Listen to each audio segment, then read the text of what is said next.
Jews are considered a part of the fabric of this country, but for some reason atheists, up until the last few years, have not even been considered as anything, right? Well, we're here, and the group of atheism is growing, and this wonderful group here is evidence of that, as well as best-selling atheist books. Whatever it was that happened in Europe, after centuries of religious devotion and divisiveness, to where most Europeans today are thoroughly secular. They have these beautiful empty churches over there. The same sort of thing seems to be starting to happen on this continent as well, and I think it's about time. Maybe before Jesus comes again, we won't find any more believers left. In fact, we'll all just have to stay down while he raptures himself. So I'm going to end there. Ben, do you want to take questions, or do you want to do? Okay. Okay. Do you want me to pick them, or do you want? I think there's a microphone down there. So. Oh, there's a mic? Okay. Somebody wants to come down to the mic? All right.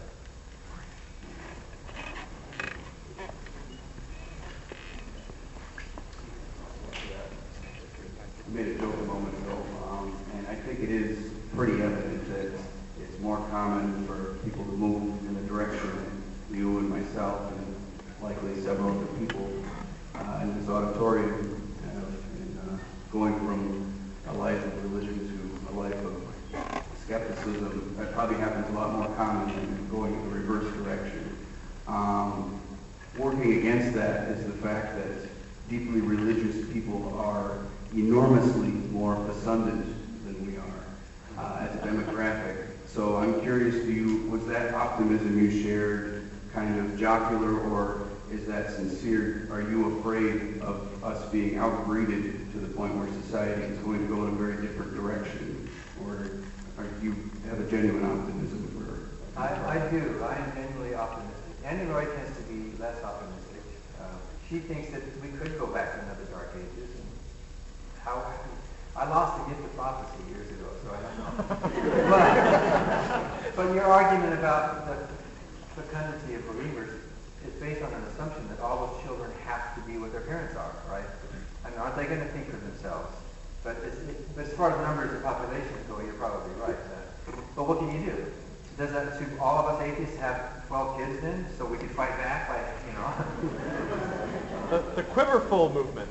The quiverful, yeah. How scary is that?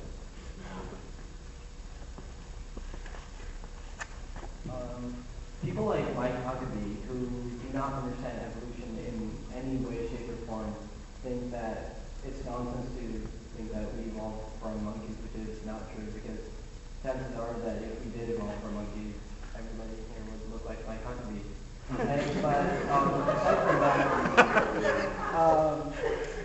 Aside from him not understanding evolution properly, do you think that people like Mike Huckabee should be running for office, where people like him do represent a huge part of the United States, and where he does want to drop the wall that separates state and religion?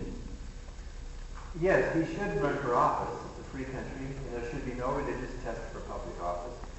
People can vote for whatever reasons they want. People can be bigoted in their voting. That's part of the democracy. But we also have a constitution. We also have laws. And if someone like him is elected to public office, as he has been in Arkansas,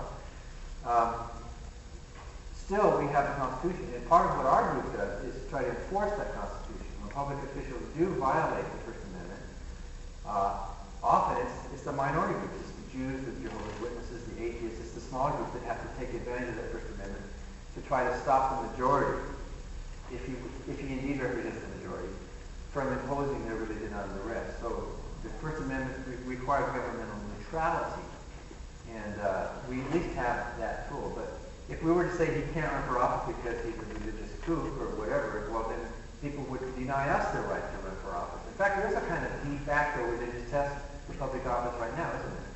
How many people could run for office and say, by the way, I'm an atheist, and I think churches should be taxed? And there probably are some atheists in Congress, in fact, we know there are, who are keeping their heads down. In fact, Unitarianism makes a great cover. for some of these people. And there are some open, there's actually, Pete Stark, we all know about him, is an open non-theist in Congress. But no, we shouldn't deny them the right to run because it's a free democracy, but we should make sure that there are some things that are hardwired into our Constitution that no majority can vote away.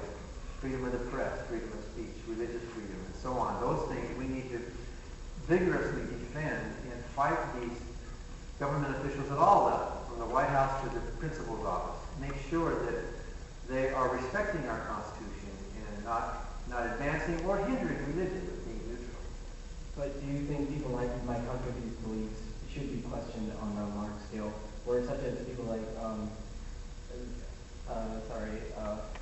the Mormon guy running for office, I forgot it. Mitt Romney. Yeah, Mitt Romney. Where at one point the church was a racist organization, and he was part of that. Do you think people like him should be questioned thoroughly? Yes, they should be questioned. There should be a public dialogue about that, and if there's anything damaging or harmful or embarrassing in any of the candidates' background, I mean, isn't that politics, right? Those things should be brought to light. And I think our country might be getting to a place where we're getting a little tired and embarrassed about the religious side of things. And I think politicians and scholars and pollsters maybe haven't quite yet caught up with this growing secularism. Even the Republican Party right now. More than half the Republican Party says they're getting tired of mixing religion and politics. They tried it and it's not working. When you mix religion and government, they both get dirty. And they're realizing that. And a lot of religious people are pulling back saying, wait a minute, let's not use the state. Let's use persuasion. Like Greg Boyd, he's a friend of mine. He's an evangelical conservative. Wrote a great book. America's not a Christian nation. We shouldn't use the government. We shouldn't use politics. We should use our lives in the spirit of persuasion. And I admire that. And he's kind of right, because that's kind of what the Bible says. Even though the Bible's wrong, it has some truth in it. Hello. I'm a member of the Freedom from Religion Foundation. Oh, great. And I'm also a mother with a 2-year-old and have a 2-month-old. And I was wondering if you could talk about some of the challenges with your children as you went through your transformation, and any advice you could give somebody who would like to raise their children secularly on the challenges that they will face. Yeah, well, raising kids is a challenge no matter what, even without religion. My kids, in my first marriage, were 4 of them, 3 girls and a boy. We never talked about religious differences. They knew that was the main reason that their mom and dad split up. And my wife, Carol, did not want to be unequally yoked together with a non-believer. And she wanted to be a minister's wife. And she later remarried a Baptist minister, and they seem happy. I'm not going to tell them they can't be happy, even though the New Testament says if you marry a divorced woman, you're committing adultery. But I'm not going to tell them that. That's not my problem. But the kids, to her credit, Carol and I both realized our children should not be put in the position of having to choose between parents. Our love for them is unconditional. And I told them, believe what you want. I'm going to judge you by your actions, not your beliefs. And it doesn't matter. Today, I think 2 of them are kind of nominally religious. My son Danny, he's a chef, is agnostic. He doesn't even care or think about religion. And another one, once in a while she goes to Unitarian. But I don't care. They don't have to think like me. In fact, Sabrina, our daughter, Annie Roy and I got married later, in 87. Our daughter Sabrina has been raised as a 4th-generation non-believer, because Annie Laurie was a 3rd-generation atheist. And her mom says, you don't raise kids. Annie Laurie's mother says, you can't raise children. Children raise themselves. Parents are just facilitators. We give them a place to live, we educate, but they're going to do their own thinking. And do we want it any other way? Do we want the kids to be carbon copies? And I remember telling Sabrina when she was little, I think she was 11 or 12, I said, Sabrina, just because your parents are atheists, you don't have to be atheist.